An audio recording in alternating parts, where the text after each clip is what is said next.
Now, let's visit the J.K. Lilly III Auto Museum. This place is really fabulous. Now, Amy, tell me, what are we looking at here?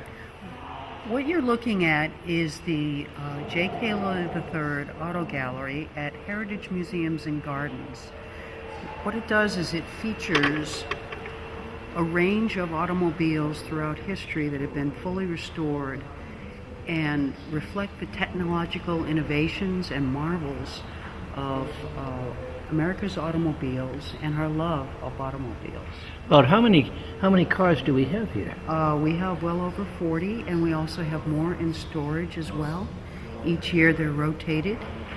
We also have a collector's corner every year, and this year we feature and these are from private collectors. This year we feature a Cadillac, a Shelby, and a Mustang. We also have a Model T that children can pretend to drive. That's cool. We have an amazing collection of cars, from one of the first electric cars in America to the first presidential limousine of President William Howard Taft. Tell me about this car, Amy. This is the 1909 white steam car.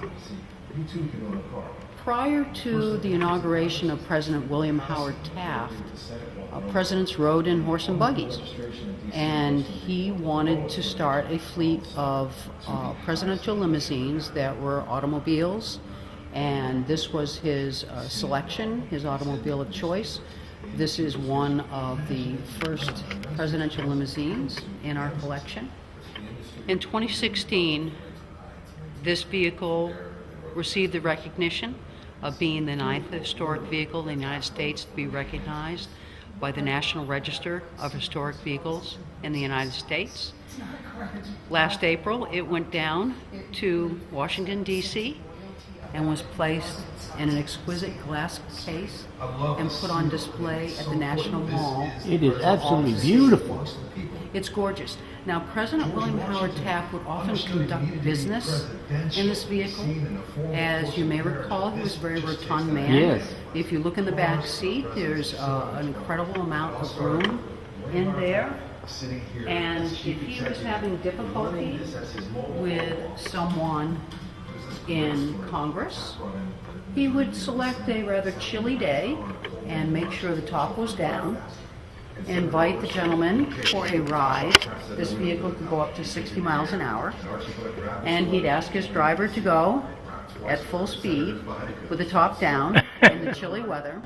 And by the time they drove around and came back to the point of destination, the politician was seen eye to eye with President Taft. I was lucky enough in this video a couple of days ago to actually be driving in an electric car. And they are so quiet. There's no engine noise. They're very quiet. We have a 1915 Milburn that was actually marketed to women, and I'll take you down and show it to you, but it didn't go very far or for very long. Right. But the fact that 1915, they were already thinking about electric cars and the need to really look at innovations in automobiles is pretty incredible.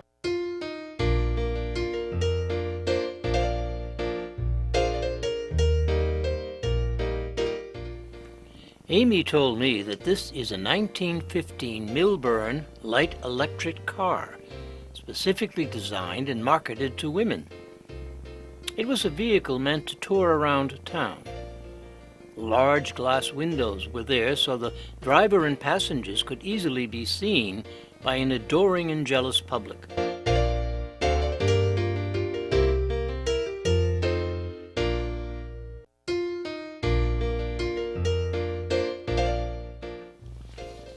The lady of the wealthy household would drive from the back seat so she could easily be seen.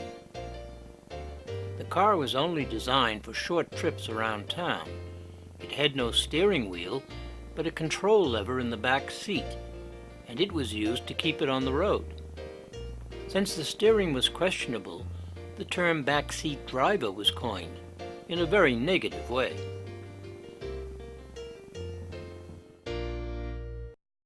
The actual steering mechanism is in the back seat, Correct. right there. So, backseat driver. Very nice. But elegant in Elegant, the inside, yes. with a nice floral arrangement too, a vase that flowers could be put in again, and little curtains on the side, so it was very much marketed to women. Yay for electric cars. It's a 1931 Duesenberg Model J Durham Tourster. Fancy car, fancy colors, and it was owned by Gary Cooper.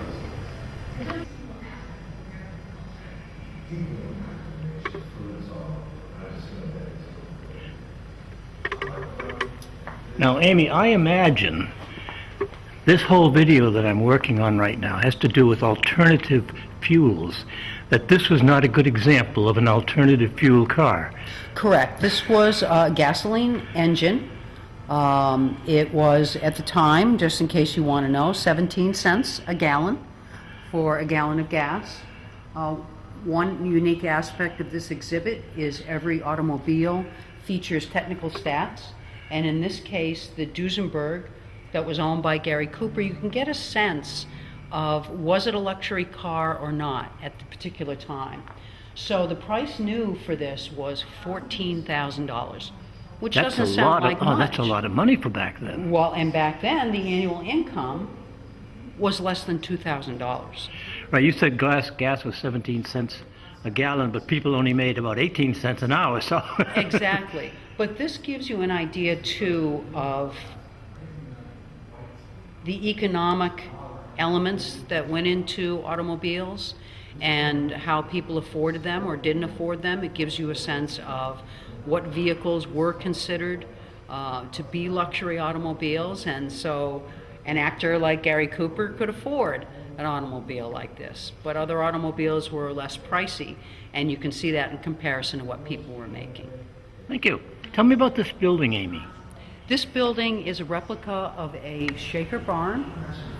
It is a perfect model of historical replication, but it is also a great way to display the vehicles. Look at that, those timbers up there.